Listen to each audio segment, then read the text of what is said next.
नईम मेहता साहब से शुरू करती हूँ।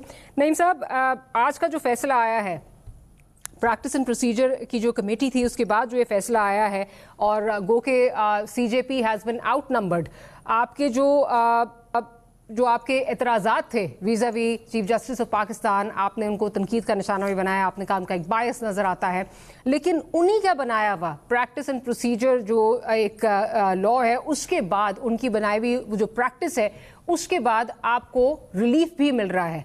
क्या अब भी आप समझते हैं कि उनको तनकीद का जो है वो निशाना बनना चाहिए, क्योंकि आपको वहीं से जो है वो रिलीफ भी आ रहा है? बंदियाल साहब का तो एक बिल्कुल ही डिफरेंट मोडस ऑपरेंडी था। बहुत शुक्रिया, आपने मौका दिया, बड़ी मेहरबानी मारिया। देखें, पहली बात तो ये है कि ये कहना कि हमें रिलीफ आ रहा है तो हमें इस बात की समझ नहीं आ रही कि इस बात के ऊपर अगर बात कर ली जाती कि अगर काजी फैज़ साहब के जो जिस तरह से उन्होंने हमारी दरख्वास्तों को लिया, जिस तरह से बल्ले का निशान लिया, खान साहब को डिस्क्वालीफाई किया गया, उस दरख्वास्त को नहीं लगाया गया और नवाज शरीफ साहब को प्रोटोकॉल के साथ लाया भी गया और उनको अहल करके इलेक्शन के अंदर लड़वा भी दिया गया।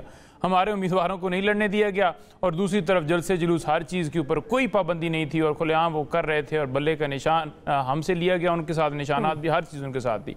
तो जो आज तक किया गया है, 9 मई के ऊपर जुडिशल कमीशन नहीं बनाया गया। अब इसके अंदर भी अगर देख लें तो उन्होंने इख्तलाफ किया है। अब इख्तलाफ से वाज़ेह हो रहा है कि वो किस तरफ खड़े हैं। और इसके बाद भी, इससे पहले भी आप देख लें कि जिस तरह से फैसला आया है मखसूस नशिस्तों के हवाले से, उसमें भी उनकी ओपिनियन है।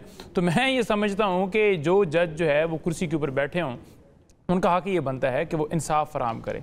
आज भी खान साहब से हमारी मुलाकात हुई और खान साहब ने यही कंसर्न रखे कि चीफ जस्टिस आमर फारूक साहब ने जिस तरह से हमारे केसेस को लिया कि 130 से ऊपर दरखास्तें इस्लामाबाद हाई कोर्ट के अंदर गईं और सारी वो अपने पास उन्होंने रख ली। इसी तरह से सुप्रीम कोर्ट में जो दरखास्त हम लेकर गए उसके ऊपर कोई, अब आप देख लें कि मिलिट्री ट्रायल जो है वो जिस तरह से गैर मुआयना मदद के लिए मुलतवी किया गया, उनके अहल खाना को मुलाकात की इजाज़त नहीं है और 9 मई के ऊपर जुडिशल कमीशन बना ही नहीं रहे।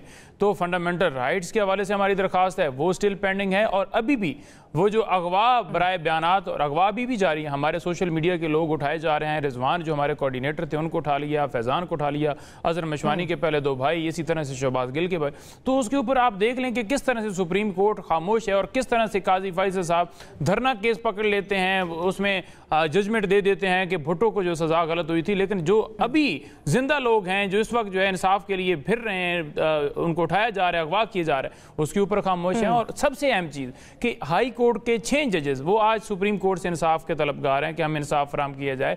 थ्रेट्स किए जा रहे हैं, वीडियो कैमरे लगाए गए, उनकी रिकॉर्डिंग की गई, उसके बावजूद इस तरह का जो है सुप्रीम कोर्ट से रवैया आ रहा है। तो उसके ऊपर आप देख लें कि क्या उनको इंसाफ जो है मुल्क में फराहम नहीं करना चाहिए। हम तो नहीं कह रहे कि आप पीटीआई को फेवर दें, हम कहते हैं कि फैसले जो हैं वो मेरिट के ऊपर हों, कानून जो कहता है, जो आइन कहता है, और कोई भी शख्स अगर आपके पास आता है तो आपको इंसाफ फराहम करना चाहिए। और इसी हवाले से हमने चीफ जस्टिस ऑफ जो पाकिस्तान है अमर जो है काजी फैज़ साहब, उनके हवाले से उनके हवाले से हमने डिसाइड किया है कि हम या उनके ऊपर रिक्यूजल एप्लीकेशन देंगे या रेफरेंस जो है वो फाइल करेंगे। अभी भी हमारी लीगल कमेटी का जो है उसके ऊपर जो है वो इजलास जारी है, मैं डिस्कनेक्ट करके आपको ज्वाइन किया है। और इसी तरह से आमर फारूक है, उनके खिलाफ भी रेफरेंस के लिए हमने अपना पूरा प्रोग्राम बनाया है और साथ जो इलेक्शन कमीशन है उसके खिलाफ भी जो है रेफरेंस जो है वो होने जा रहा है। और इसी वजह से होने जा रहा है क्योंकि ये पार्टीज बन गए और पार्टी जब कोई भी बन जाता है तो फिर डेफिनेटली उसके ऊपर आपके पास मवाद होता है, मटेरियल होता है, वो हमारे पास बहुत ज़्यादा ऑन रिकॉर्ड है और हम वो सारा पेश करेंगे।